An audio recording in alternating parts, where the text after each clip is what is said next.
Hi. If you have been wondering, how do I speak better English, or how do I speak better in English, this video is for you.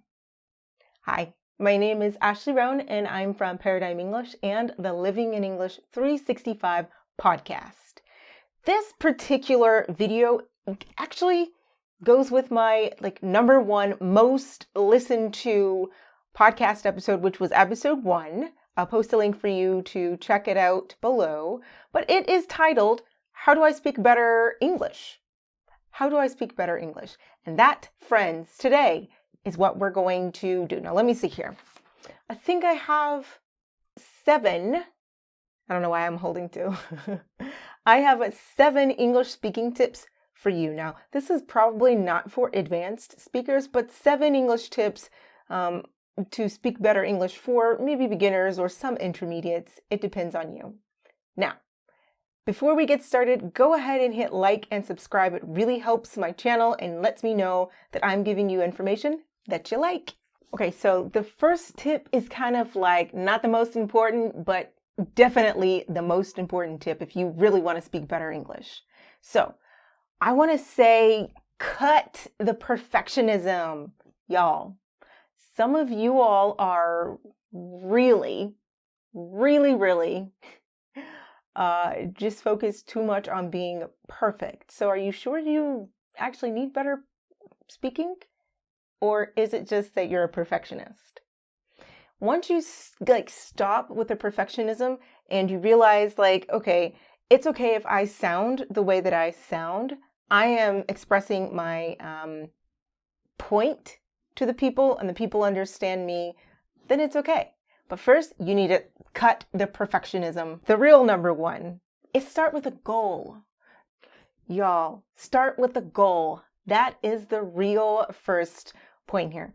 If you don't have a goal for what you're trying to do, then how do you know that you have reached the goal, that you actually are making any progress? Tell me. I don't know. Tell me in the comments, how are you doing it? So if you want to speak better English, this is one thing that you really should do, is start with a goal. And not some crazy goal like, I want to sound like a native English speaker. What kind of goal is that? It needs to be measurable. It needs to be attainable. And now I'm not saying that you can't sound like a native speaker, that it's impossible. But I'm saying not all of you need to have that type of pronunciation, that level of proficiency. It depends on your goal. Number 2. Now, some of you, maybe you're not a perfectionist, maybe you already have a goal, but here's your problem. You are not consistent. You need to stay consistent. If you're trying to speak better English, how are you going to speak better English if you don't ever speak? If you speak once here and then again 3 months later, that's not going to work. You need to be consistent. You need to be persistent in how you are approaching this. This is a skill. It's a skill, a lifelong skill that you, need to keep going with. You need to stay consistent with. Number 3. Listen, a lot of people say, okay, to start speaking, I need to start just opening my mouth and saying things. Well, that is definitely helpful. But actually, it starts with the ears. If you don't know what it is that you're supposed to be saying and how it's supposed to be said, how are you going to say it? Okay, listening and speaking actually starts with the ears. Actually listening to English. Some people, they're very sure and very arrogant about how they are speaking. I'm saying it correctly, yet nobody can understand you. So what are you saying? Okay, make sure that it starts with the ears, that you hear it correctly, and that you are able to then say it. Because if you don't hear it correctly, it's going to be a lot more difficult for you to pronounce it, because the way that you say a word is not the same as the way it is spelled sometimes. So you have to make sure that you have heard it first. Okay, so these next 2 points are basically similar to the last one. Number 3 is it starts with the ears. Number 4 is listen to people. Listen to people that sound the way that you want to speak. So, for example, if you have learned the American accent, maybe it's Canadian, Maybe it's from one of the North American ones or one of the ones from the United States. It doesn't really matter.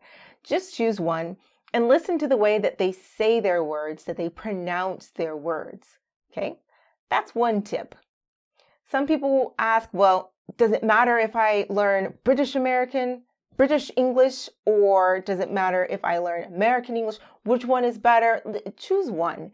And you can choose multiple from that country, but just choose one to start with.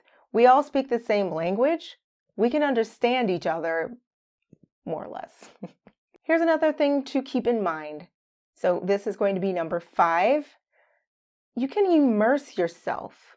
You don't have to leave your country or wherever country or whatever country that you currently live in to immerse yourself. Start with film and TV series and TV shows.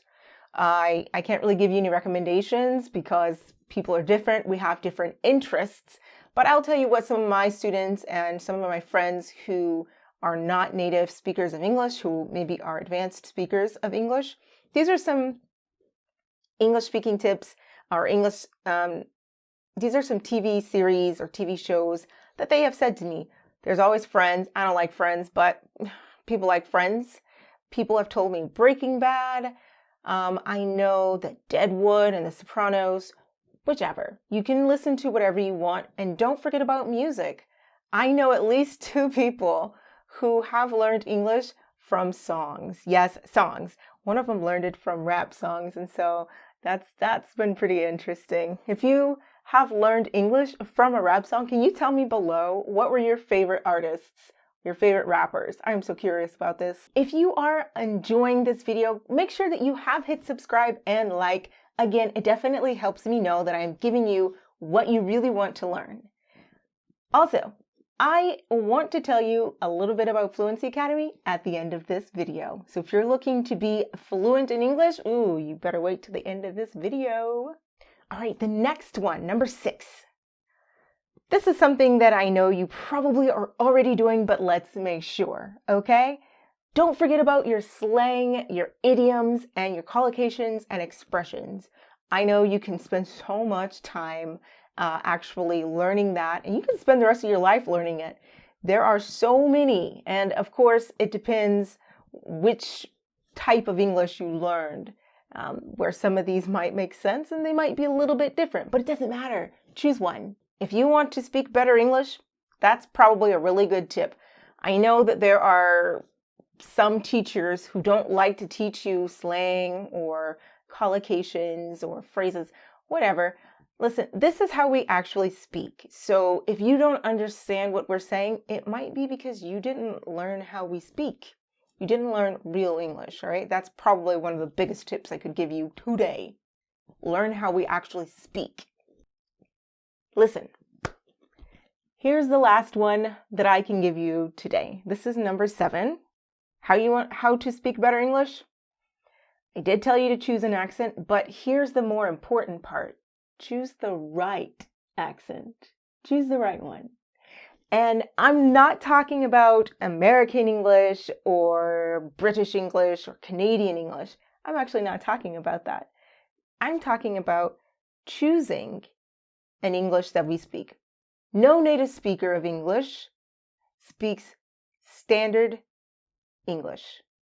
All of us have a sort of accent, a sort of dialect. Yeah, I'm sorry. Yeah.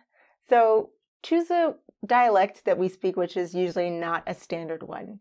And I mean, for example, right now I'm speaking in a more standard American accent. I'm from the United States, if you didn't know, but I'm actually from the southern part of the United States. So we definitely have a specific way that we speak. In fact, it's called a southern drawl or the southern twang. All right, those are my 7 tips.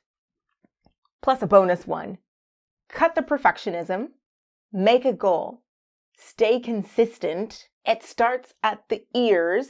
Listen to how people actually speak. Immerse yourself by listening to more music, more radio, more film. You can even look at short films. It doesn't have to be 2-3 hour long film. It can be 10 or 15 minutes. Also, don't forget about the informal speech, such as slang or collocations or expressions or phrasal verbs. All of that you need to speak better English. And those are really the top 7 tips that I have for you.